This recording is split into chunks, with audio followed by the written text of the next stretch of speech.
Frequency response for series loaded. From the waveforms of series inverter, half bridge as well as the full bridge, the output voltage can be varied by varying the switching frequency Fs. We can notice that.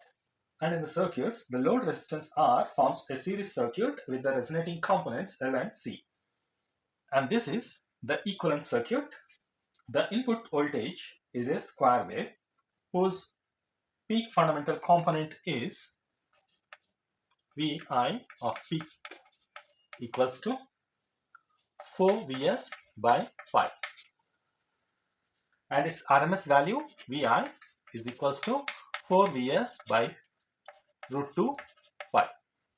Using the voltage divider rule, the frequency domain, the voltage gain is given by j omega equals to V naught divided by Vi in j omega terms, that equals to 1 divided by 1 plus j omega L divided by R minus j by omega CR.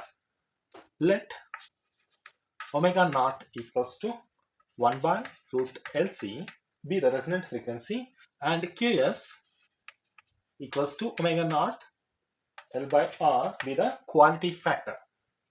Now substituting LCR in terms of Qs and omega naught, we are going to get j omega equals to V naught divided by Vi in terms of j omega, that equals to 1 by 1 plus j Qs of omega divided by omega naught minus omega naught divided by omega, that equals to 1 divided by 1 plus j Qs of u minus 1 by u, where u equals to omega by omega naught.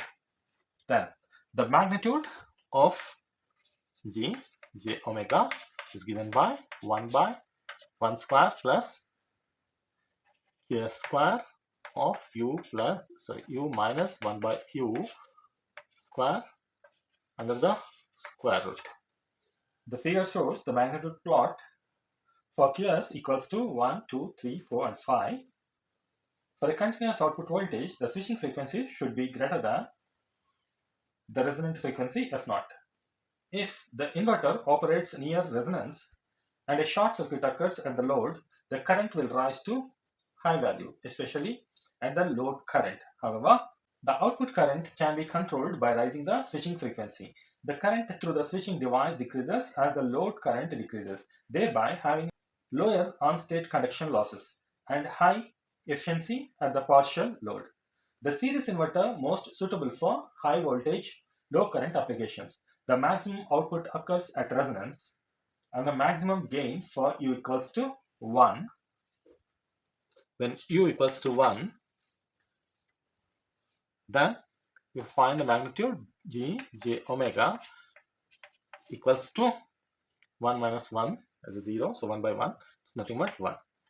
Under no load condition, that is the load R is equals to infinity, then Qs equals, the denominator is infinity, Qs equals to 0. Thus the curve is simply a horizontal line as shown in the figure with the dotted lines. For Qs equals to 1, the characteristics has a poor selectivity and the output voltage will change significantly from no load to full load condition, thereby leading to poor regulation. The resonant inverter is normally used in the applications required only fixed output voltage. However, some no load regulations can be obtained by time ratio control at frequency lower than the resonant frequency. This type of control has two disadvantages. First one, it limits how far the operation frequency can be varied up and down from the resonant frequency.